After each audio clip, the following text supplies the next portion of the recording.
Sejam bem-vindos a esta classe, a classe Paulo. Hoje nós vamos iniciar um novo estudo. Mas antes da gente começar esse estudo, eu preciso te explicar como é que a gente chegou a esse tema para estudar. No mês de maio é o mês da família e é o segundo ano que a UPH pede para as quintas-feiras casais possam dar estudos aqui na igreja referente a assuntos voltados para a família. No dia 9, que foi a segunda quinta-feira deste mês, o nosso irmão Helder, com a sua esposa, a nossa querida Fernanda, eles foram responsáveis ali de conduzir o estudo, e o tema era a rede social na família. Foi algo muito bom, o tema foi muito bom, foi muito bem abordado, o assunto foi muito bem interessante, E aí o nosso irmão Napoleão, ele nos deixou no final essa seguinte instrução. Meus irmãos, eu ia falar que palavra, mas o irmão deu uma aula, então que aula, hein? É realmente algo preocupante. Eu tive um problema sério na minha casa com os meus filhos há algum tempo, e eu vendi o celular e o tablet da minha filha e do meu filho. E agora eu estou vendo que nós estamos tendo novamente, esse povo vai cansando a gente, vai vencendo a gente pelo cansaço. Há algum tempo eu estive numa palestra que falava justamente sobre isso, aí eu me alertei junto com a Sandra, aí a gente vai amolecendo de novo e agora eu recebi um saculejo, Só teve uma coisa que eu não gostei, que vocês falaram, e nem concordo, é com o tempo. Nós temos quantos presbíteros aqui, irmãos? Temos um presbítero e um pastor. Eu quero deixar uma sugestão aqui, que os irmãos falassem sobre esse tema na escola bíblica dominical. E o Helder e a Fernanda falar sobre isso na escola bíblica dominical, porque tem um tempo maior e é uma abrangência maior, Tem mais gente.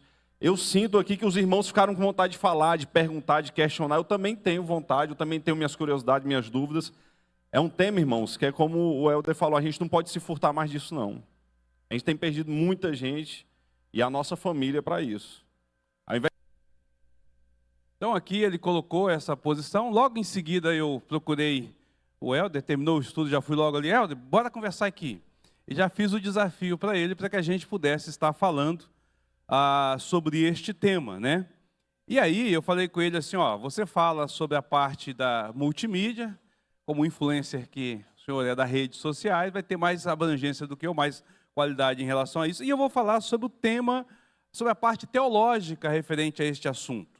E aí, enquanto eu estava pesquisando, resolvemos então falar sobre isso e trabalhar sobre essa questão, mas nós vamos trabalhar além das redes sociais na questão da família. Nós vamos trabalhar agora, o tema vai ser esse, a igreja real no mundo virtual.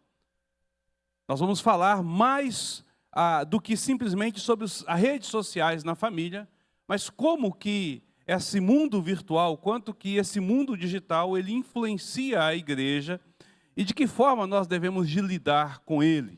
De que forma nós devemos de lidar com ela, essa rede, esse trabalho, para glorificar, adorar e exaltar o Senhor.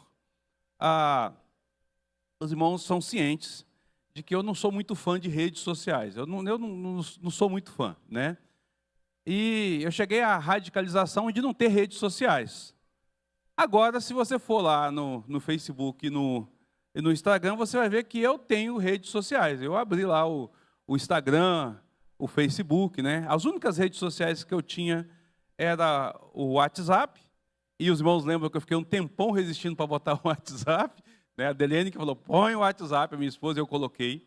Mas é um negócio que a gente não tem como fugir dessa realidade, E uma das coisas interessantes foi exatamente o que o Helder falou sobre essa questão das redes, quando ele estava falando sobre isso, que me fez render um pouquinho mais a esta realidade. Ainda tenho muitas restrições, eu tenho muita dificuldade de interação. Você vai ver lá que não tem nada postado meu lá. Abri. Mas eu ainda não sei postar, ainda estou aprendendo a fazer essas coisas. Eu não gosto de me expor, Então estou evito essas coisas. Mas é uma realidade em nós, na nossa sociedade, Mas para a gente poder entender exatamente o que esse mundo virtualizado afeta a nossa vida como crentes, como igreja, nós vamos precisar de definir alguns termos que serão abordados ao longo deste estudo, pelo menos nessa parte, que é a minha parte, que é a parte teológica. A parte prática, como eu falei, vou deixar com o Helder para ele poder estar falando aqui. Mas eu vou abordar com vocês a questão teológica a respeito das redes e das mídias sociais. E entre os termos que nós vamos estar usando, o primeiro termo aqui é cosmovisão. A gente fala muito de cosmovisão, a gente coloca muito essa questão de cosmovisão, tornou-se um assunto de uns 10 anos para cá muito relevante, muito usado, muito falado, você vê muita coisa na internet, né? Mas o que é exatamente a cosmovisão? Né? Então, o que é exatamente a cosmovisão? Uma definição mais científica, a Chuck Colson e Nancy Pierce, eles vão dizer que a cosmovisão é a soma total de nossas crenças sobre o mundo, a visão global que dirige nossas decisões e ações diárias. Em outras palavras, é a forma como nós percebemos o mundo ao nosso derredor. Como que eu enxergo, como que eu interajo com esse mundo? Então, eu olho, eu percebo, eu recebo uma informação, eu decodifico essa informação e eu ajo conforme essa informação. Então, essa percepção do mundo é a minha cosmovisão, abrange tudo, né? Toda a minha realidade. Então, a ideia de cosmovisão está exatamente voltada para isso, né? Mas aí, o que esse tema tem a ver exatamente com o que nós estamos tratando, que é a questão do mundo virtual, da virtualização do mundo? Tem tudo a ver, irmãos. Tem tudo a ver. Por quê? Porque a nossa forma de enxergar o mundo, ela é modificada a cada nova tecnologia que surge. A nossa percepção da realidade passa a ser, então, ser moldada pela tecnologia que vamos assumindo. Nós vamos agregando à nossa vida, tá certo? Então, a nossa vivência diária é modificada, a nossa percepção do mundo é modificada a partir da tecnologia. E aí vem a segunda palavra que eu gostaria que a gente pensasse. O que é tecnologia? O que é tecnologia? Se eu perguntasse para você aqui o que é tecnologia, qual seria a sua resposta? O que é que você poderia me dizer sobre tecnologia? Alguém quer se aventurar a dizer o que é tecnologia? Um de cada vez. Vamos lá, levanta a mão aí que é para poder o microfone chegar até você. Os nossos queridos estão em casa também querem saber. Quem é que vai responder aí? O que é tecnologia? Aqui, ó. Nossa, irmã, esqueça o nome. Eu sei que o Fernando César queria falar. A evolução da ciência. A evolução da ciência. Mas por isso a gente precisa conhecer a palavra de Deus para a gente saber discernir a evolução da ciência e o que Deus quer da gente. Amém. Gostei dessa fala. O Magsley também tinha levantado a mão. Quer falar, Magsley? Magsley aqui. Bora, Magsley. Acho que são todas as ferramentas, né, que o homem cria para facilitar a vida dele, né? É tipo, um carro é tecnologia, ele não vai andar a pé. Né? O computador é tecnologia, vai facilitar a vida do homem em diversos aspectos. Né? Então, tudo que facilita a vida do homem está na tecnologia. Ok, mais alguém quer falar? Aqui, ó. O Ailton. Bom dia. Pastor, como o Maxley falou aí, é muito importante, né? Porque facilita muito a vida da gente, mas sabendo usar ela, ou tendo cuidado como vai usar. Porque a tecnologia mal usada, o estrago é grande. Eu digo isso por experiência não própria, sim do meu filho. Eu tenho um filho que ele é muito dependente disso e tem atrapalhado muito a vida dele. Um rapaz com 23 anos, mas, meu Deus do céu, só Deus na causa. Quando a gente diz Deus na causa, mas tem que dar lugar a Deus para Deus agir e ele entender que aquilo ali é complicado. Como ele não quer saber da palavra de Deus, né? Aí Deus faz a obra. Bem. Gostei muito das definições que apresento aqui, porque de fato tecnologia é isso, né? A palavra tecnologia, ela vem de dois vocábulos gregos, que é o tecno, e tecno é arte, habilidade, e logia a gente sabe que é a questão de estudo, de argumento, né?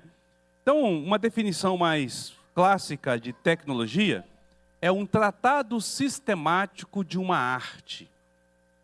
Esse seria um termo mais técnico, né? Ou seja, tudo que você faz, tudo que é habilitado, tem a ver com tudo que você cria uma técnica para desenvolver algo, é tecnologia. Mas no século XIX, essa palavra ela passou a ser usada para as artes mecânicas e industriais.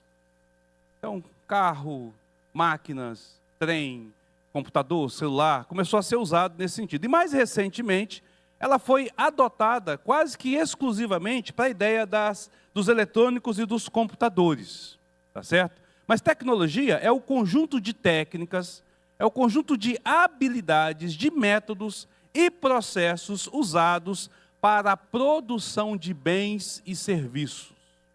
Isso seria a definição mais correta. Então são técnicas, habilidades, métodos e processos usados para a produção de bens e serviços.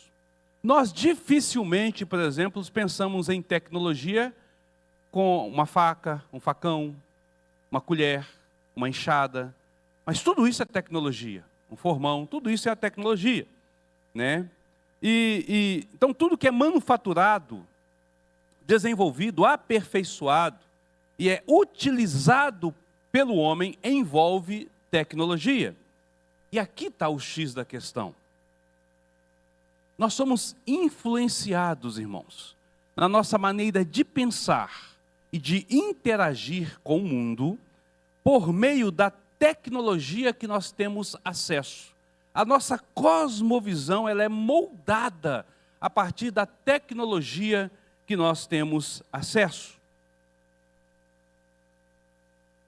Apesar de que alguns estudiosos dizem que a tecnologia ela é neutra, ou seja, ela não influencia, que ela não tem uma ideologia por si, mas a verdade é que ela é sim uma influenciadora de meio. Ela é sim algo que atrapalha ou que envolve a nossa percepção do mundo. Quer ver um negócio? Imagine que você tivesse aí na sua mão uma laranja e que você quisesse extrair o suco dessa laranja. Qual seria o meio que você usaria para extrair o suco dessa laranja? Romualdo, como é que você extrairia o suco da laranja que está na sua mão? Leva o microfone para ele ali só para falar. Qual ferramenta você usaria para extrair esse suco? Tirando a casca e espremendo. Mas você ia tirar a casca como? Com a faca. Com a faca. Alguém mais dá alguma sugestão aí? Como é que poderia extrair esse suco dessa laranja? O que você usaria? Um espremedor de laranja elétrico. O que mais? O que eu poderia usar para extrair esse suco da laranja? Joga a laranja lá e a máquina automaticamente corta, espreme e tira o suco. Não é isso? Perceba que a sua percepção da tecnologia, o seu acesso à tecnologia, te dá uma percepção de uso, uma percepção de mundo, né? Ninguém pensa em descascar laranja com as unhas mais.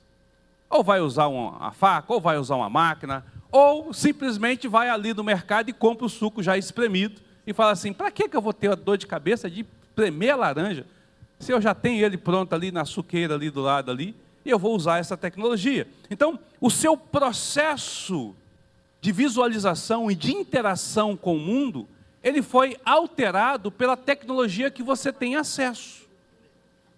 Então essa tecnologia, ela interagiu com você, e agora a sua percepção da realidade ao seu entorno foi influenciada por ela. Entende? Tudo vai ser influenciado por essa realidade. Então, nós não paramos para pensar nisso. Mas toda a tecnologia, da mais simples, de uma colher que você tem nas mãos, né? Um canivete, uma faca, a mais complexa, né? Como um software e aí sucessivamente, ela vai influenciar a sua percepção a sua reação e o seu envolvimento com o que está ao seu derredor. Ou seja, a sua cosmovisão é moldada. Ela vai ser mudada por conta disso. Nós podemos usar um exemplo muito claro de como a tecnologia influenciou as eras a partir de um instrumento que foi inventado no século XII. Os monges beneditinos, eles queriam marcar o tempo da devocional, as horas de devocional.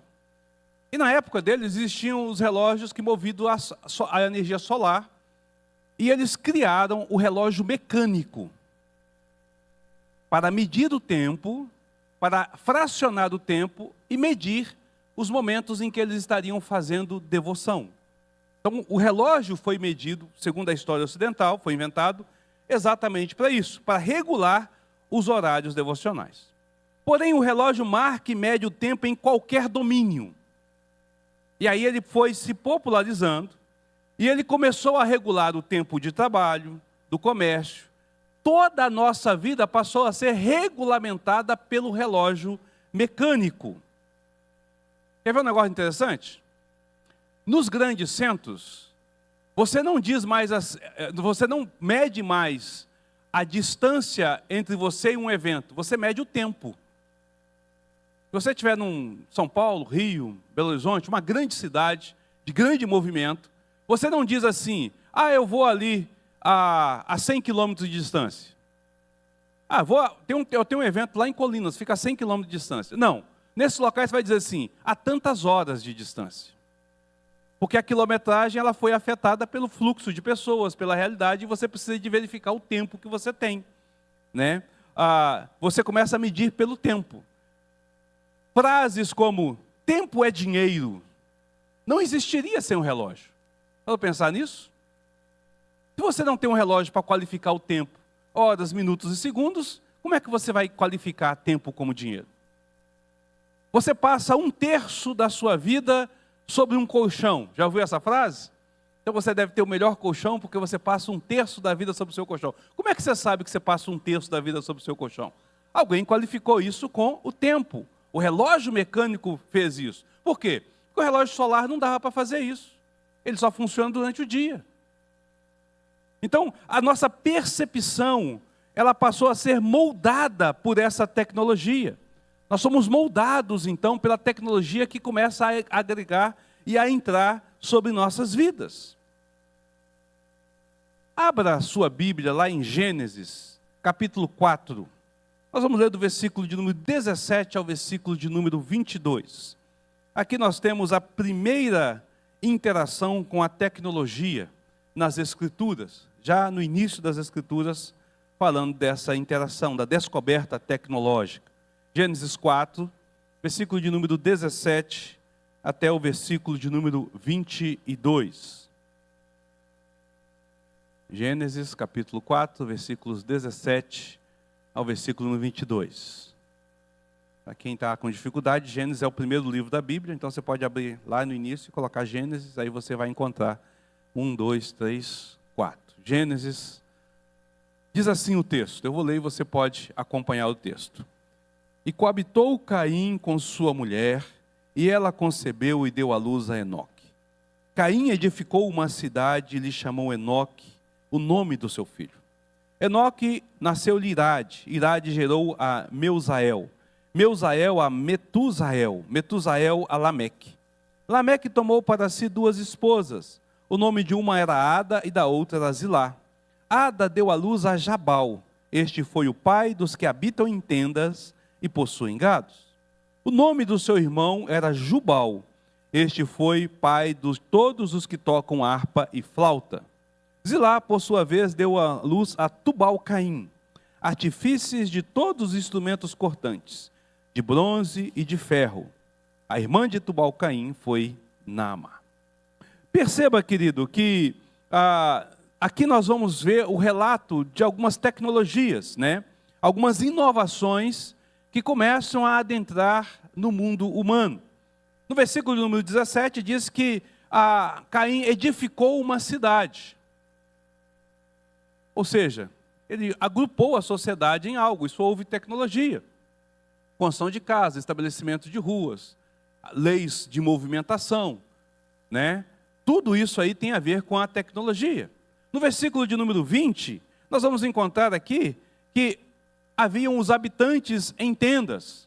E aí você pergunta, por que que Caim edificou uma cidade, mas um ancestral dele começa a habitar em tendas? Aí ele diz que ele é criador de gado. E aí precisa do manejo do pasto. Então ele mudava a tenda à medida que ele ia tendo necessidade. Ele passa a ser um nômade. Então a casa dele não pode ser a casa da cidade. Ele tem que ter uma tenda. Tecnologia envolvida no manejo do pasto, no cuidado das coisas. No versículo de número 21, nós vamos encontrar aqui que havia tocadores de harpa e flauta, criação de instrumentos, definição da métrica musical, notas musicais. Tudo isso aqui é tecnologia, né? O tipo de corda que vai ser usada para poder colocar na harpa, o local dos furos ali da flauta, né? A espessura do canudo que vai dar um som ou outro, tudo isso aqui, o tamanho da harpa, vai dimensionar sons e tal, tudo isso aqui é tecnologia. E aí no versículo de número 22, nós temos aquilo que a gente poderia chamar de o início da era histórica, que é a fundição, artifício de instrumentos cortantes de bronze e de ferro. O uso do fogo para manipular os minerais, a escolha dos minerais e a composição dos minerais.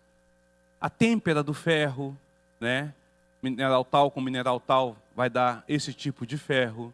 A têmpera do ferro já forjado, se você molha e se você coloca no óleo ou na água, e tudo isso aqui vai dar resistência, dureza, flexibilidade. Tudo isso tem a ver com tecnologia. Perceba que o mundo agora ele está sendo moldado. Agora, isso aqui não tem a ver com a realidade da queda.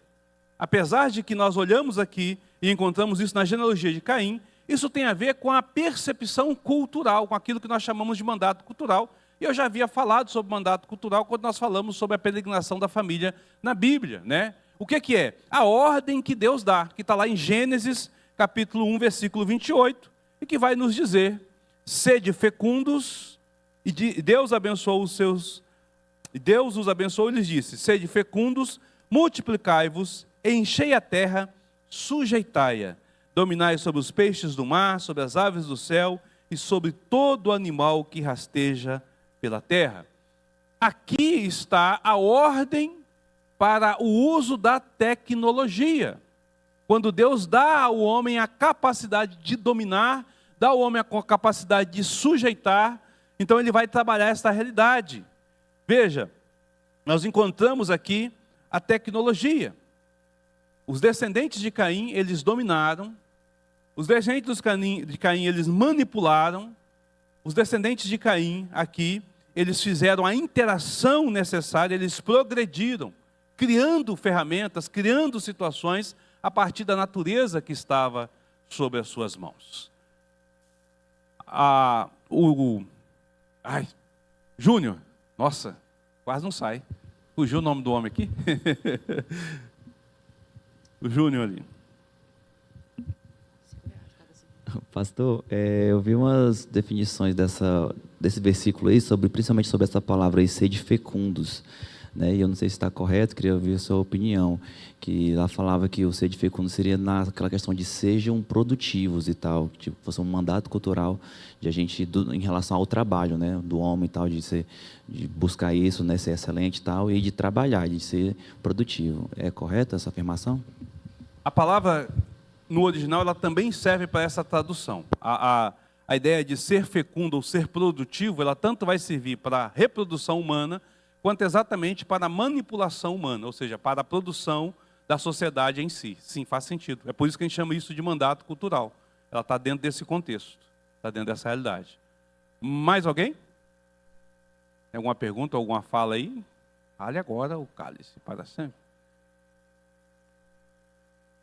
Nossa irmã aqui, ó.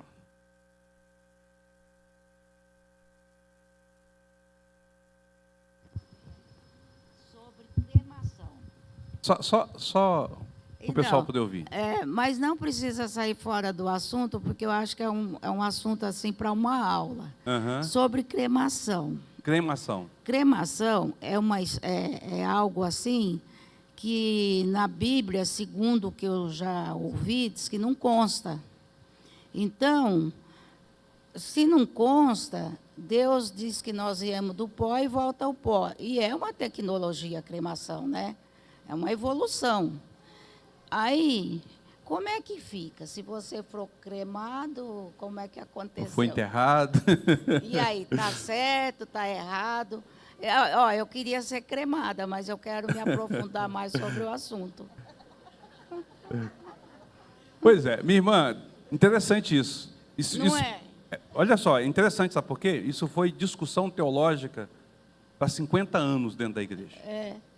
50 anos se discutiu sobre a cremação, se deveria ou não acontecer a cremação por conta da tecnologia que foi inventada. Apesar de que a cremação já existe desde que o mundo é mundo, com algumas civilizações que já tinham esse hábito, né? Os hindus, por exemplo, são uns que cremam os seus mortos, né? Mas no Ocidente, o uso da cremação passou a ser algo mais usual por conta dos cemitérios que começaram a povoar as cidades e por conta até de uma higienização, por uma questão de saúde, porque os cemitérios eram passivos de contaminação, né? Então, quando houve a peste na Europa, que milhares de pessoas morreram, e aí ficou a conversa, vai cremar, não vai cremar, como é que vai ser, enterra, o solo contamina, não contamina. E aí é interessante essa discussão, porque é uma discussão teológica, ela molda, de fato, a nossa realidade. E eu posso dizer para a senhora que não tem problema nenhum. Pode ser cremado. Por quê? É igual eu falei, a tecnologia ela vem para agregar nesse contexto, tá? A Bíblia ela usa ali um termo voltado para a realidade daquilo que o povo de Israel, da cosmovisão de Israel daquela época, em que o sepultamento e a sepultura deles não era nem igual a nossa, eram cavernas na rocha, né? Se a gente fosse seguir o princípio bíblico, nós estaríamos perdidos aqui em Araguaína, porque aqui não tem rocha para a gente cavar, a gente ia ter que enterrar lá para o lado de pé do morro, né? Que é onde vai aquela montanha ter virado um grande sepulcro. Então, assim, não tem problema em relação a isso, mas é uma forma interessante de perceber como que a tecnologia molda essa realidade.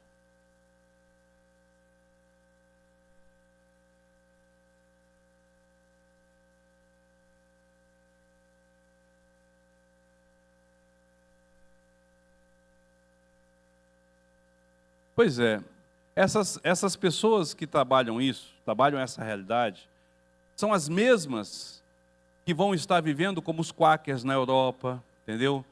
Como os menonitas, como os quakers nos Estados Unidos, como os menonitas, que são grupos religiosos que não aceitam a tecnologia, que preferem viver fora da tecnologia.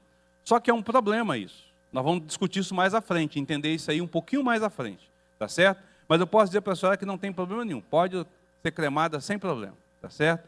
Porque, só para a gente poder responder isso, ok, se todo mundo precisa de ser enterrado para poder ser ressuscitado, como é que fica quem morreu no mar? E quem foi comido pela onça no meio da floresta? E quem morreu no incêndio? Para pensar a situação, quer dizer que essas pessoas não têm ressurreição para eles, porque o corpo deles já não está mais ali? Então, é só uma questão cultural mesmo, né? Hã? Ainda tem esse, né? Uhum. O Davis tem uma fala ali. Alguém leva o microfone para o Davis ali, por favor?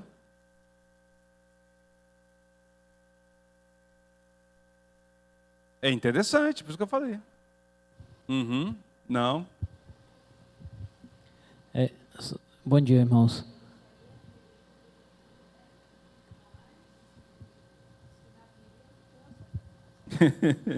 Pois é, mas tem muita coisa que na Bíblia não consta que a gente usa, então é importante a gente observar esses detalhes. Mas depois a gente pode fazer um tema que a gente pode abordar especificamente sobre essa questão. Não, só um acréscimo a essa lista aí, pastor, das situações, né? O pessoal, por exemplo, que morreu em guerras, né, que se explode, no caso da bomba atômica, por exemplo, se diz que ficou uma sombra de algumas pessoas, né? Exatamente.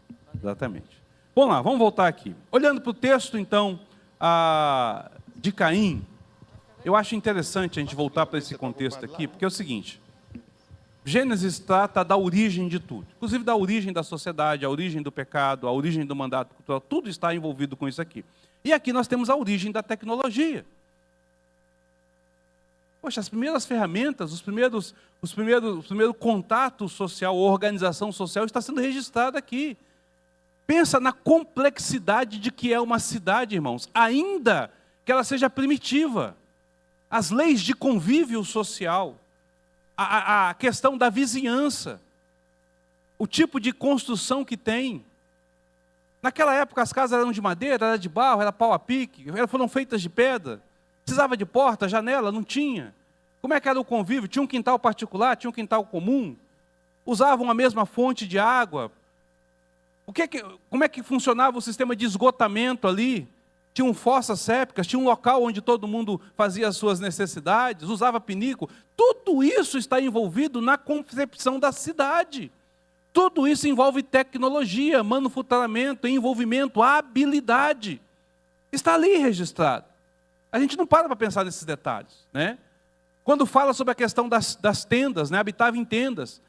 Para pensar, qual é a tenda adequada, né? A região onde eles têm, há frio, há calor demais, o temperado, a mudança, de quanto em quanto tempo eles deveriam de mudar de um pasto para o outro para poder revigorar aquele pasto, quanto tempo deveria voltar para poder habitar novamente aquela região, qual a região que eles deveriam de percorrer, será que toda a região onde eles chegaram eles tinham alimento para os seus animais, como é que eles iam localizar a água, tudo isso envolve tecnologia, como eu disse também sobre os instrumentos, né?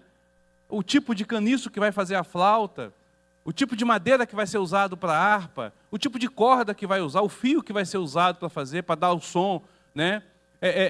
A posição aonde você vai colocar para poder fazer o som, a métrica do som, né? A têmpera. Então, tudo isso tem a ver com tecnologia. E aqui eu tenho duas percepções sobre a realidade. A primeira é que o mandato cultural ele permanece sobre o homem mesmo após a queda.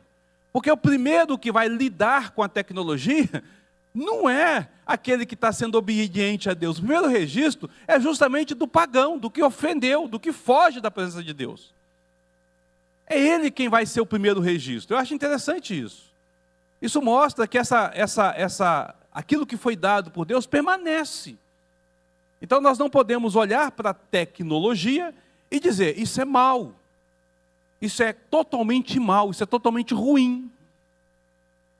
Como os quakers, como os menonitas e outros grupos fazem. Ah, não, isso aqui não presta não, porque isso aqui é ruim, isso aqui foi feito pelo homem pagão lá. Serve para a morte. Né?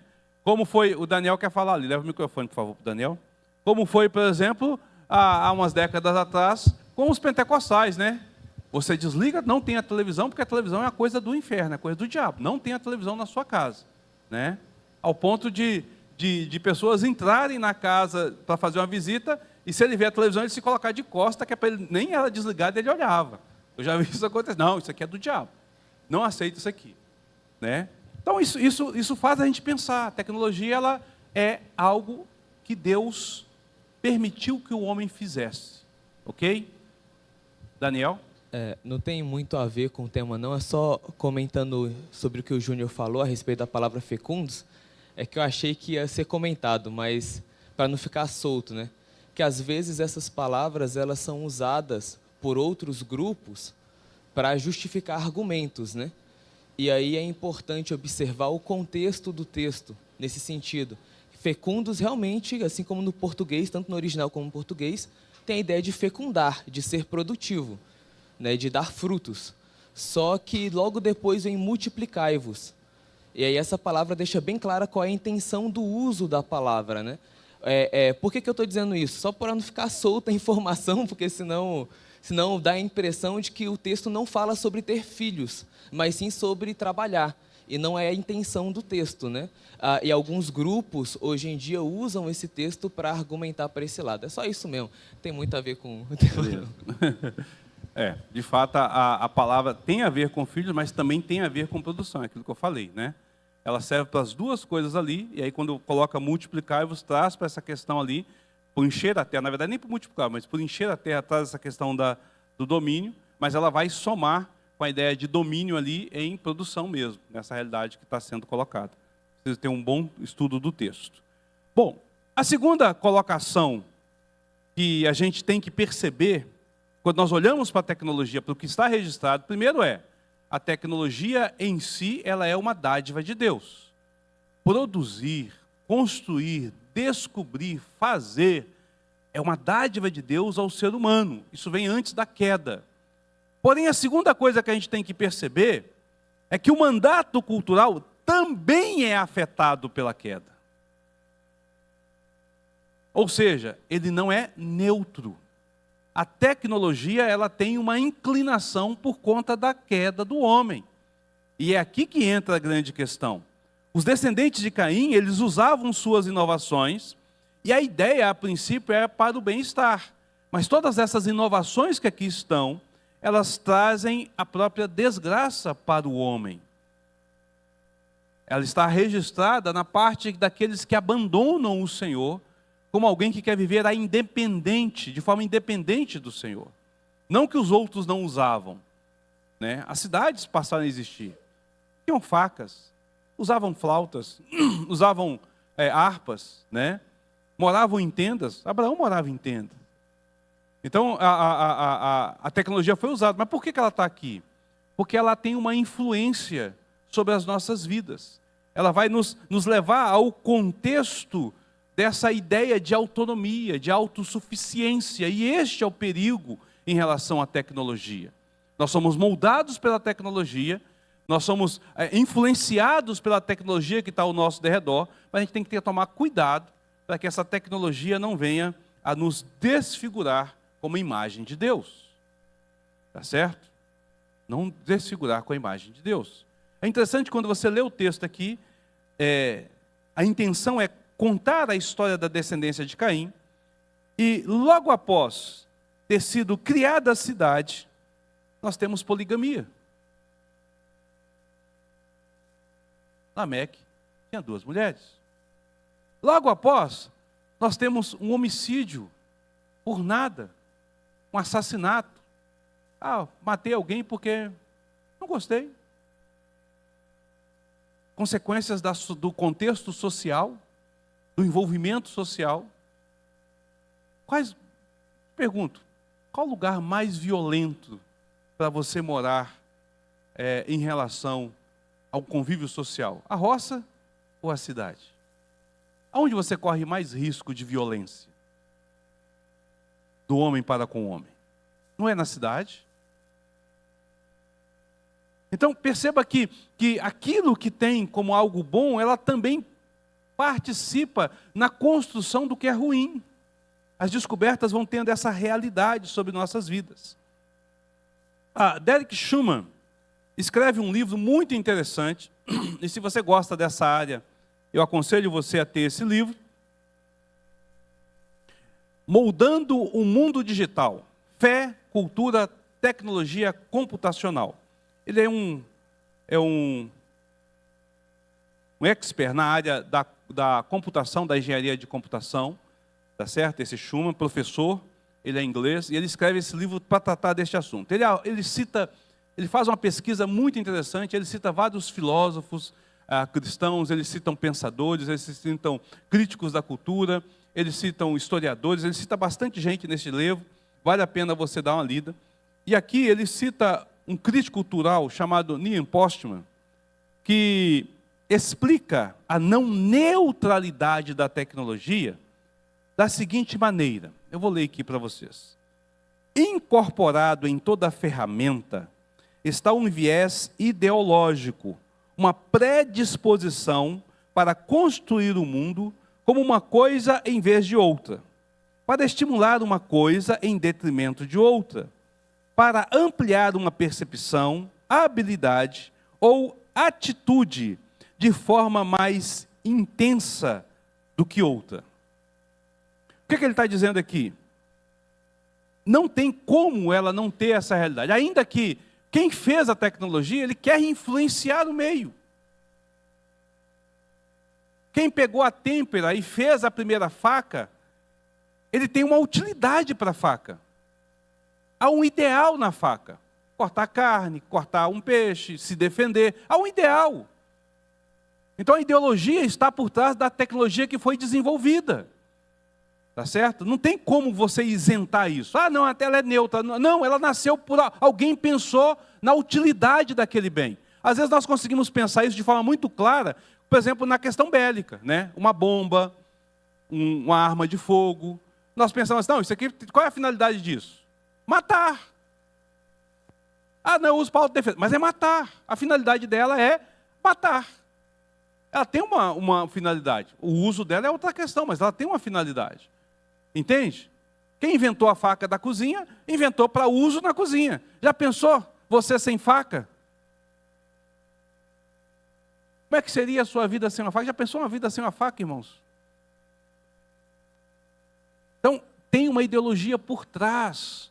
A gente precisa de ter essa percepção. Então, se uma simples faca molda o nosso modo de pensar, o nosso modo de olhar para o mundo, o que dizer, então, das tecnologias mais complexas? Veja, você foi moldado e está sendo moldado e nem percebeu isso. Nem percebeu isso. Sua vida tem mudado ao longo do tempo e agora é que entra a grande questão. Aquilo que demorava às vezes décadas, séculos para mudar na sociedade, muda-se em um ano de percepção. Com a nova tecnologia, com a instrumentação do virtual. O Anderson aqui, traz o microfone para ele aqui, por favor. Levanta a mão antes, só para não ver aqui. Bom dia. Tá nítido que a tecnologia ela foi criada para facilitar as coisas para a gente. É um dom dado de Deus. Só que assim, por exemplo, eu vi um vídeo outro dia que fala muito... É uma moça falando como se fosse assim, o inimigo, sabe? Que o mundo está envolto de telas, que as telas foram feitas para você ficar nelas, televisão, computador, celular, tal, para tirar a tua atenção do que deveria ser, para ficar ali. Tipo, Instagram, Facebook, filme, novela, séries, essas coisas. A humanidade, sem a tecnologia, ela não seria nada, certo? Principalmente esse tipo de pandemia, tal, doenças, remédios, essas coisas. Mas fica assim, a critério. A forma necessária para ser usada, entende? Qual seria? Porque, ao mesmo tempo que você pode usar um computador para pesquisar um trabalho de uma faculdade, pesquisar algo útil, você também pode usar para derrubar alguém ou alguma coisa, entende? Aí fica mais ou menos assim, o que fazer e como fazer. Essa é a proposta do estudo. É isso que nós queremos chegar, é isso que nós queremos discutir, entendeu? Então, assim, nós vamos chegar lá. Tenha paciência. Paciência, cara, do gafanhoto. Tenha um pouquinho de paciência, a gente vai chegar lá. Mas é importante a gente entender isso aqui que eu estou colocando, para a gente poder ter a percepção do que está acontecendo. Veja como que a história da tecnologia influenciou a nossa geração atual. Como que, e aí, quando eu uso tecnologia agora, eu estou falando com respeito às novas tecnologias, a parte eletrônica, tá? A parte da computação, a parte do software, do hardware e tudo mais que vem, tá certo? Olha para esse gráfico aqui. Eu fiz um levantamento desde 1990. Antes da década de 90, o único meio de comunicação que a gente tinha de forma a falar e alguém ouvir era o telefone fixo. Então, você usava o telefone fixo e a casa que tinha um telefone fixo era a casa. Né? Não existia o celular, existia o moleque lá. Né?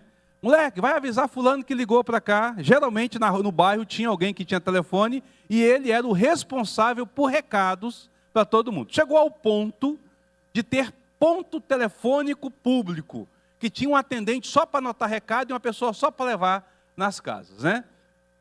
Eu lembro que na minha casa, o telefone chegou em 1979, era uma coisa rara. Meu pai tinha um comércio, precisava de um telefone e colocou lá. Eu tinha 9 anos de idade. Lembro até hoje como se foi uma festa.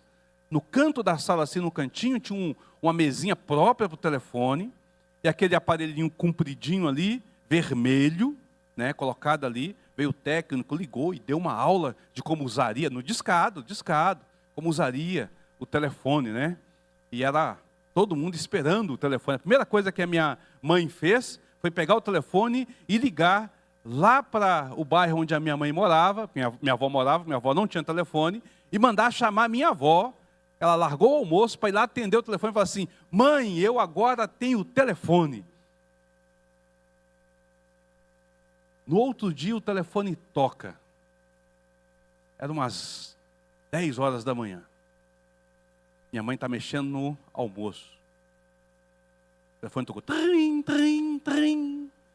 Eu olhei para aquele telefone e eu falei: e agora? Eu vou poder atender o telefone. E fiquei entre um impasse entre o telefone e atender, o telefone tocando. De lá da cozinha, minha mãe fala assim: Robson, não toca nesse negócio. Você vai bagunçar esse negócio aí. E minha mãe saiu de lá, enxugando a mão no avental, pegou o telefone e atendeu. Eu falei: cara, eu não atendi o telefone.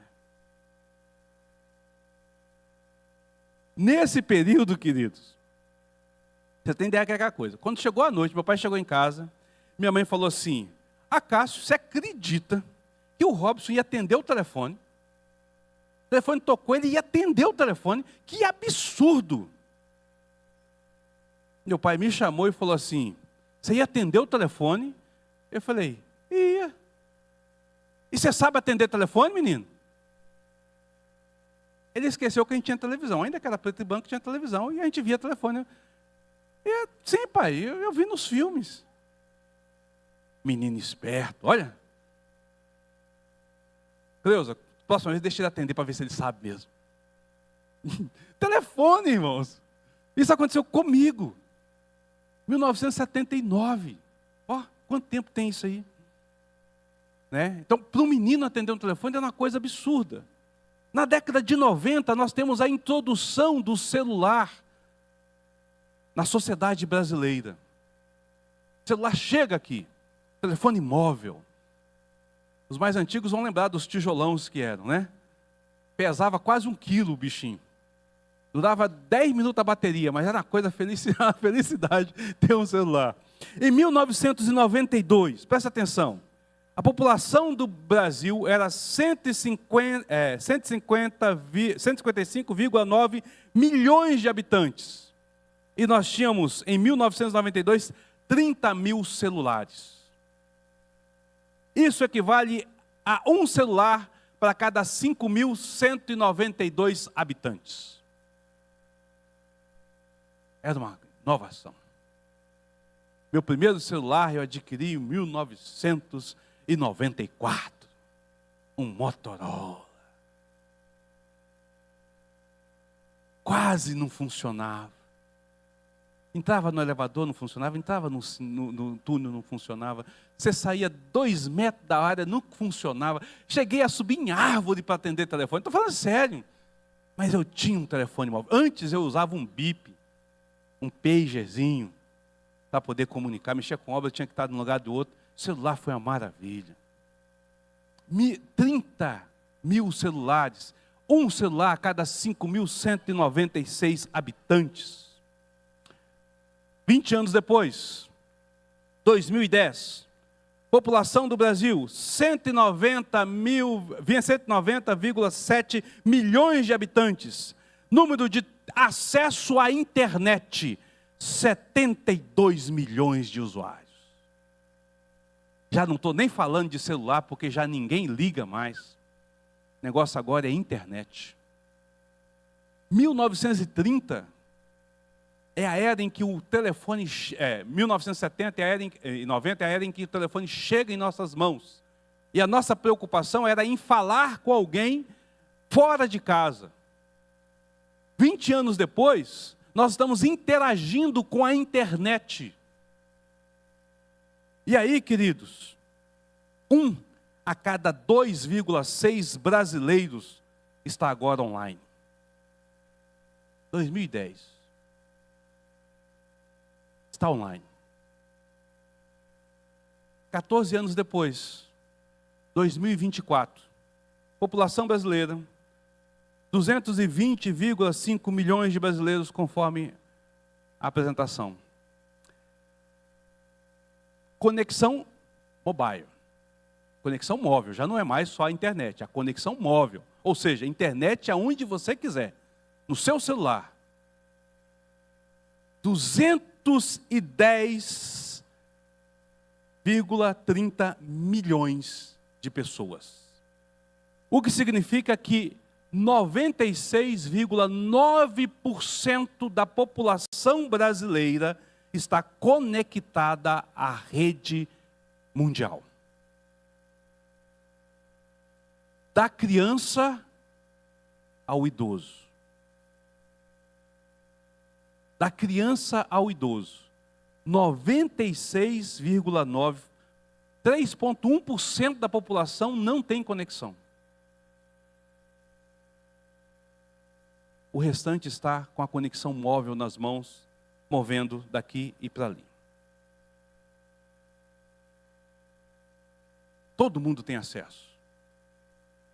Aos 9 anos de idade, era um absurdo ver uma criança atender um telefone. Hoje as pessoas dizem, é um absurdo você não dar um telefone para uma criança. Veja como que mudou. E nós somos moldados com isso. E na nossa vida cultica? Como é que foi essa interação na vida cultica? Na década de 90, ninguém carregava celular para a igreja. Não havia necessidade. Você não levava celular para a igreja. Meu primeiro celular foi em 1994. Eu deixava ele em casa carregando, até porque ele demorava quase 24 horas para carregar. E ia para a igreja e voltava, o telefone estava lá. Eu praticamente não via pessoas com celular na igreja. Talvez um visitante, mas um crente não tinha essa necessidade de levar. Na década de 2010, eu não sei se aqui chegou a ter, mas eu lembro que eu cheguei na primeira igreja presbiteriana de Belo Horizonte e estava de férias, fui assistir um culto lá, logo cedo, quando abriu, a gente entrou, sentou, pouco antes, lá tem um ritual, né? O litúrgico, ele entra pelo fundo de toga e tal, e vai até o púlpito e faz a abertura, depois o coral entra, tem todo um ritual, depois o pastor entra, tem a entrada das pessoas lá para poder fazer. Antes disso, o diácono sai de trás, gravata, paletó, põe na frente da igreja. Meus queridos irmãos, nós agora estaremos entrando em audiência com o Senhor dos Senhores, o Rei dos Reis. Peço por gentileza que todos os presentes desliguem o celular. 2010, celular desligado. Já viu isso acontecer alguma vez agora? Nós interagimos com o celular no culto. Estamos aqui sentados e o celular está aqui, ó. A gente está interagindo com o celular no culto. Passou a fazer parte da nossa vida comum. Em 30 anos, irmãos, a própria percepção da adoração e do culto e da reverência foi drasticamente mudada pela tecnologia. Perceba, você nem notou, mas a sua prática cultica, a sua interação no culto mudou de lá para cá. Mudou de lá para cá. Aquilo que era considerado uma ofensa no culto público, passou a fazer parte do culto. Era uma ofensa você ligar o celular no culto. Era uma ofensa. Hoje passou a fazer parte da vida normal do culto. Deixa eu fazer uma pergunta aqui. Não, vou fazer não. Eu vou fazer sim.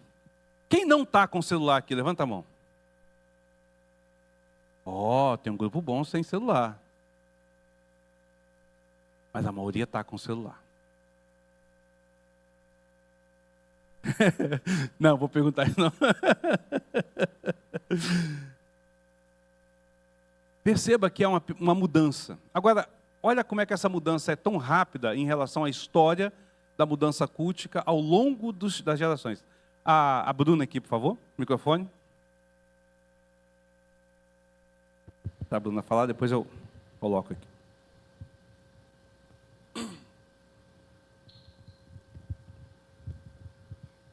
Em relação ao culto, uma das coisas que eu noto também é que, não só no culto, mas isso eu percebo como um reflexo, né, da tecnologia, mas a gente não está 100% em um ambiente, a gente está sempre conectado às possibilidades lá fora. Então, por exemplo, e se alguém me ligar e se tiver uma urgência, geralmente a gente usa essas desculpas, né? Pode ser que alguém me ligue, que exista uma urgência, eu preciso estar conectado, porque senão 192 nunca é uma opção, né? O SAMU e tal. Então a gente sempre existe sempre a possibilidade de eu precisar sair daqui.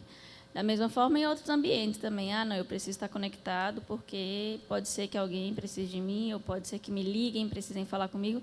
Então, o que eu noto é que existe sempre um caráter de urgência que anos atrás não existia. Então, a gente vai para o culto, a gente vai para o culto. Pelo menos, né, quando eu era criança, eu lembro disso. Não, agora é a hora do culto, não tem urgência. Se tiver urgência, vão recorrer à urgência, né? Mas não, hoje existe toda essa... tudo é muito imediato, tudo é muito urgente. Então, a gente troca, né, por pouca coisa. Então, infelizmente, eu recebi uma ligação, eu preciso atender. Claro, existem exceções, mas estão me ligando, eu vou lá fora atender. Será que é realmente uma urgência? Né? Então, essa facilidade de comunicação... muitas vezes tira a nossa atenção daqui, né? A gente não está cultuando, a gente está ouvindo, mas qualquer distração, qualquer coisa, nos contactue, vou ali fora, então vou precisar ir, enfim. Verdade. Então fica a pergunta aqui, né? Você precisa do seu smartphone para cultuar a Deus? Fala para pensar aqui. Eu comecei dizendo a vocês, nós vamos perceber quanto que a tecnologia acelera agora a nossa percepção e mudança de mundo. Quer ver um negócio interessante? Quando nós lemos o livro de Atos, estamos aqui com a igreja no início. Primeiro século ali, os primeiros anos da igreja, o livro de Atos está acontecendo. A forma do culto, ele permanece uma forma ainda primitiva, ainda embrionária. Como é que o crente ia para o culto naquela época? Dá para pensar nisso? Eles não tinham templos, tal, reuniam em casas, ou reuniam nas sinagogas, tal. Depois passaram a reunir nas cavernas porque eram perseguidos. Mas o que o crente daquela época tinha que levar para o culto? Era obrigatório ele levar pelo culto. Para pensar? E aí, o que eles levavam? Não, eles não levavam a Bíblia. Eles não levavam a Bíblia. Sabe por quê? Não tinha Bíblia impressa. Imagine você andar com um bando de rolo de todos os 60... Na verdade, os 27 livros do Antigo Testamento, né? Você precisaria de mulas para carregar. A Bíblia não fazia parte porque não era um material impresso que eles tinham nas mãos. A Bíblia ficava na igreja. Você decorava os versículos, você decorava as coisas que você ia falar, mas a Bíblia era lida somente na igreja. Porque você não tinha, poucas pessoas tinham o recurso de ler a Bíblia em casa. Era muito caro fazer uma cópia de todas as Escrituras. Imagina o tempo que demorava você fazer à mão a cópia de todas as Escrituras. E demais, no conceito judaico, não era qualquer um que poderia copiar, não. Tinha que ser um escriba para copiar, para que ele não alterasse nada. Houve a invenção da imprensa. Então, na Reforma Protestante, começou-se a ter a Bíblia disponível. Até a Reforma Protestante, olha, do ano 100... até o ano de 1500 e alguma coisa, você não tem Bíblia na mão do crente. Você tem crente, mas Bíblia para caminhar, para você levar para a igreja e voltar, você não tem. Você tem Bíblia na igreja. Com a invenção da imprensa, houve a democratização da palavra de Deus. O primeiro livro que foi impresso foi a King James, a Bíblia do rei James, né? E aí passou a fazer parte do cotidiano do cristão a Bíblia. Passou a fazer parte. De 1500 até a chegada do celular, o que você levava para a igreja antes do celular? A Bíblia e a sua boa vontade. Crente tinha que andar com a Bíblia. Você tinha que estar com a Bíblia na mão. E há uns anos atrás não tinha nem Bíblia menor, não. Era aquelas rapaduras grandes ali que pesava quase 1 tonelada, que você botava debaixo do braço e andava pendendo para o lado. Mas você tinha que levar a Bíblia. Era o seu instrumento de culto. Mas antes disso, no contexto presbiteriano, década de 70, crente levava para a igreja 2 livros. O Inário, o livro de Cânticos e a Bíblia. 1980, discussão da eclesiologia presbiteriana. Pode o Inário ficar na Bíblia? Porque uniram o Inário à Bíblia. É um absurdo.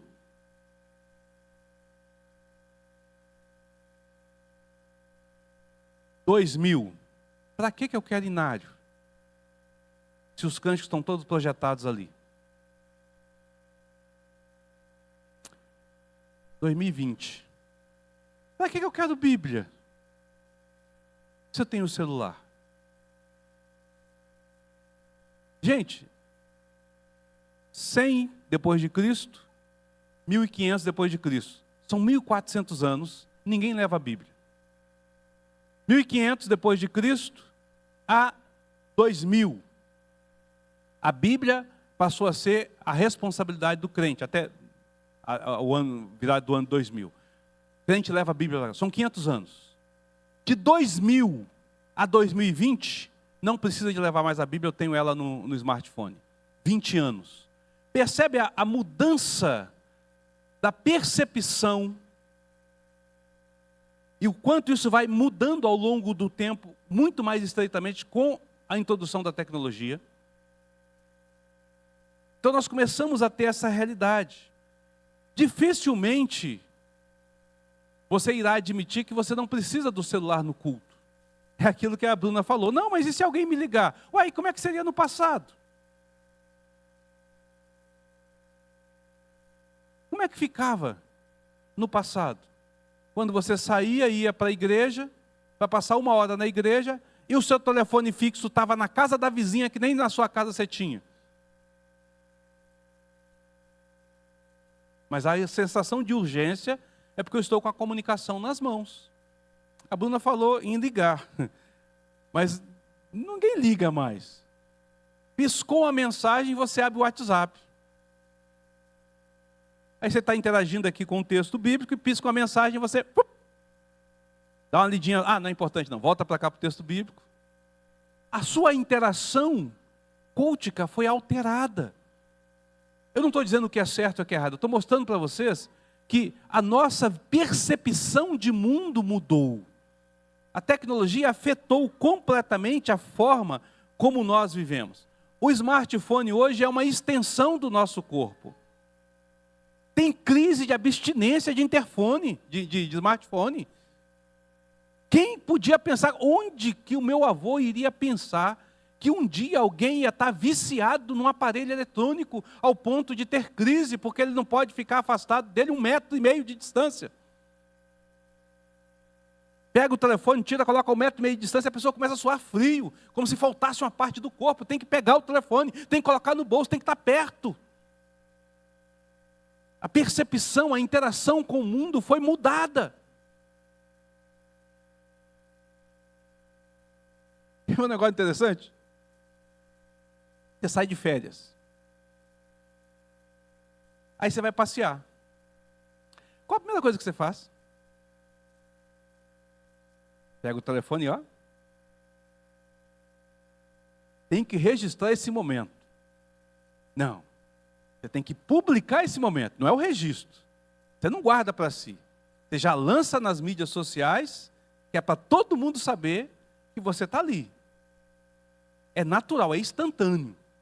É instantâneo. Não estou dizendo que é certo ou que é errado. Estou mostrando para você que a sua percepção foi moldada, foi mudada. Né? Tem um filósofo cristão, eu não vou lembrar o nome dele aqui agora, mas esse filósofo cristão,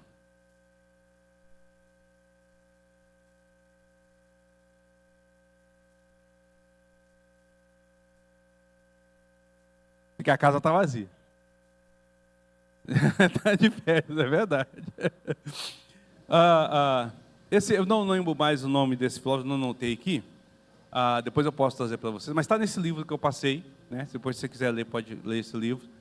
Ele fala o seguinte: antes do advento da internet, da rede mundial de computadores, antes do advento dos buscadores da internet, né? Google tal e excessivamente, a gente tinha uma imersão na estrutura de pesquisa. Nós tínhamos que fazer pesquisas mais aprofundadas. Então, como é que era feita a pesquisa na minha época de escola? Existia a enciclopédia mais famosa do Brasil, que era a Barça. Mas, para quem morava nos grandes centros, tinha a enciclopédia britânica, que era a enciclopédia. Atualizada a cada 6 meses com um novo volume. A Barça era de ano em ano. A enciclopédia britânica era a cada 6 meses um novo volume. Eu lembro que na Biblioteca Municipal de Belo Horizonte tinha uma prateleira inteira, desde o primeiro volume, só da enciclopédia britânica. A enciclopédia britânica tinha tantos livros que, se você reduzisse a uma tira de frase toda a enciclopédia, você dava 80 voltas ao mundo. Para pensar a metragem de papel que tinha nesse negócio. E era onde a gente fazia a pesquisa. Então você tinha uma bibliotecária que você chegava lá, colocava, aplicava, pedia lá a condição, você pegava o livro. Geralmente você tinha 2, 3 volumes. Você teria que ler todos aqueles 3 volumes, encontrar aquilo que você precisava, decodificar, transformar e depois escrever manualmente a sua pesquisa. Tá certo? Para levar para a escola. Fazia na Barça, fazia na Britânica, né? Fazia na Enciclopédia Brasileira, e excessivamente. Você tinha um livro de enciclopédia para fazer. Você não conseguia fazer Ctrl+C, Ctrl+V. Há um tempo atrás, você ia fazer uma pesquisa de internet, então você colocava no Google, aparecia 2.000 textos sobre aquela situação. E você só abria lendo o resumo. Isso aqui não serve, isso aqui serve, isso aqui não serve, isso aqui serve, isso aqui serve, isso aqui não serve. Aí isso aqui serve. Ctrl+C, Ctrl+V. Pá. Imprimia e levava para a escola. Você leu o texto? Dificilmente. Você navegou na internet. Hoje, GPchat, e coloca lá, o que é tecnologia? Opa, a inteligência artificial te dá tudo pronto, você pega um Ctrl+C, já vem até com a bibliografia ali, né? Coloca na página, leva, está pronto, ela pensou para você, ela pesquisou para você, ela te deixou todo pronto. Então esse filósofo cristão, ele diz o seguinte: antigamente nós tínhamos uma imersão para o aprendizado. A gente era obrigado a se fechar e a gastar tempo na pesquisa, mergulhando. Mas o advento da internet nos fez agora surfar. Ninguém mergulha mais, ninguém se aprofunda mais. O que significa que a nossa sociedade, ela está cada vez menos pensante e mais dependente do pensamento da máquina. E isso é um problema. Porque já existia um filósofo que dizia: penso, logo existo. Se eu não penso, parei de existir. O cristão diz, creio, logo existo. Mas crer é pensar. Consegue entender, irmãos? Nós temos essa realidade hoje. Fomos moldados e nós não percebemos. E sabe o que é pior? É comum pessoas como eu, mais velha, olhar para uma criança e falar assim, como ela é inteligente. Ela consegue pesquisar no YouTube, ela consegue mexer no celular, ela consegue desbloquear o celular. Gente, que coisa inteligente. Não. Não é inteligente. Sabe por quê? Inteligente é quem ligava um computador 286. Vocês não fazem ideia do trabalho que era ligar um computador 286. Você fazia curso para ligar o computador, meu amigo. Quer um tal de aperta aqui, dá código ali, faz não sei o quê, e esperava alguns minutos para que a tela verde se acendesse. E para fazer a digitação. Era um negócio complicado. Antes de inventar o mouse, você fazia ali, rapaz, era um negócio. Ali é o cara inteligente. Hoje não, está na ponta do dedo. Está na fala, está na situação. Aquilo que está facilitando, está nos emburrecendo, no sentido de pensar. Está nos emburrecendo no sentido de pensar. Como a tecnologia é muito nova, como ela ainda é muito nova, e ela alterou o mundo muito rápido, nós ainda não temos os estudos concretos do que isso vai fazer conosco a longo prazo.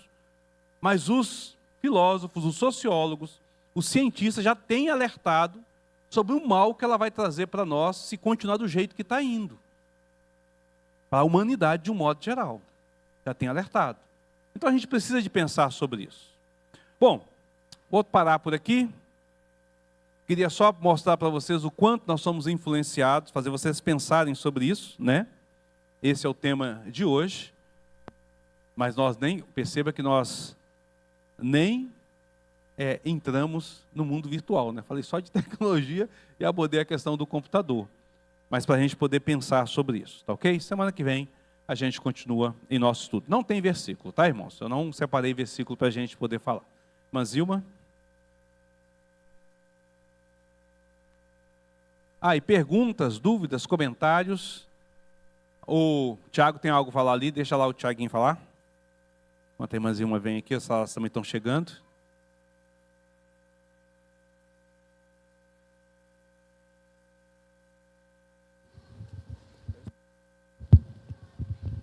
Bom dia. Uma só curiosidade, duas coisas. Uma curiosidade. Mais ou menos em 2003, 2004, um amigo nosso, eu, Isabela, Júnior, Arélia, Adna, Lucas, ele falou assim para nós, em 2001, 2002, pessoal, é o seguinte, o celular é tão maluco que no futuro a gente vai estar conversando com um cara aqui, vendo ele lá no Japão. Nós, é doido, né? Não, a gente vai fazer o seguinte, com o celular a gente vai conseguir derrubar um satélite. Aí nós falamos, você é doido, Eliezer, né? Olha aí como é que é hoje, né? Isso em 2001. Outra coisa que eu, assim, imagino muito, assim, que eu tenho comigo, né? Hoje nós estamos, né, o mundo, muita gente acha que vai melhorar, eu acho que vai piorar, porque eu acho que cada dia está chegando por fim, né? Cada um tem uma opinião, beleza. A internet, querendo ou não, o pessoal que faz é do demônio, eu já acredito que seja muito de Deus. Porque, querendo ou não, é uma forma do evangelho chegar a toda criatura. Porque como é que você vai chegar em vários lugares pesados que não podem nem chegar ao evangelho? As pessoas já têm medo, que é das coisas mais difíceis das pessoas hoje, que ela mais teme a morte, né? Então ela vai a alguns lugares, ela não pode nem falar de Deus por causa disso. Então eu imagino que a internet é um meio de até que Deus de usar realmente para o evangelismo, para muitas pessoas que não pode chegar o evangelho tete a tete, né? Isso é assunto que o Helder vai abordar, é a parte prática do uso da internet. Mas é verdade, a gente tem que pensar nisso, né? O que eu posso dizer para os irmãos é exatamente isso. A nossa sociedade foi moldada, a nossa mente está moldada, não tem retorno, irmãos. Não tem retorno. Não há como você pensar de forma diferente. É da agora para frente. Não tem como você retornar, entendeu? Não tem. A única forma de você viver primitivo é se você quiser fazer uma imersão cultural. Que aí você vai lá para o meio da floresta, tal, caçar, fazer não sei o quê. 2 dias depois você está doido para estar na sua cama, deitado lá, cobertinho, com ar-condicionado, né? Um suquinho gelado. Não dá, a gente não volta atrás mais. Não tem como voltar. Então, nós temos que entender exatamente que fomos moldados. Agora, como iremos agir com isso? De que forma nós vamos trabalhar? Tá certo? O que a teologia tem a ver com esse contexto? O que exatamente a Bíblia nos orienta sobre isso? Ela nos orienta sobre isso, né? E aí, praticamente, como nós vamos fazer? E aí, o nosso querido João Felipe. Pastor, só a título de conhecimento e de curiosidade também, acho que para os irmãos, toda vez que a gente fala de tecnologia, a gente envolve um âmbito exponencial, que chama, que é um crescimento acelerado e que ele cada vez se acelera mais, né? Então, algo que antes demorou 10 anos, provavelmente agora vai demorar 5, e depois 2,5, e depois 1,25, e assim vai. E eu, de fato, acredito que é papel da igreja aprender a trabalhar com isso. Porque não existe mundo mais sem a tecnologia envolvida. Ou a gente vai fazer igual o senhor mesmo já citou, e para quem não conhece, tem uns programas na Discovery Channel que passa lá, os irmãos que se isolam de tudo e vivem na sociedade deles. Ou então a gente, enquanto igreja, aprende a usar isso a nosso benefício. E assim como o Tiago falou, eu também acredito. Eu acho que, né, nós somos cristãos, toda criação provém da vontade do Senhor. Então, cabe a nós buscarmos conhecimento suficiente para usar isso a nosso favor enquanto igreja. E aí eu vou até usar um exemplo recente nosso. O que seria das igrejas no âmbito de pandemia se nós não tivéssemos a oportunidade de abrir uma live e levar o evangelho para as pessoas? A gente teria acabado? As igrejas teriam fechado e não teria mais? Então, assim, é só um gatilho para a gente pensar o quanto isso é importante para a gente usar a nosso favor, né, para pregar o evangelho. Verdade.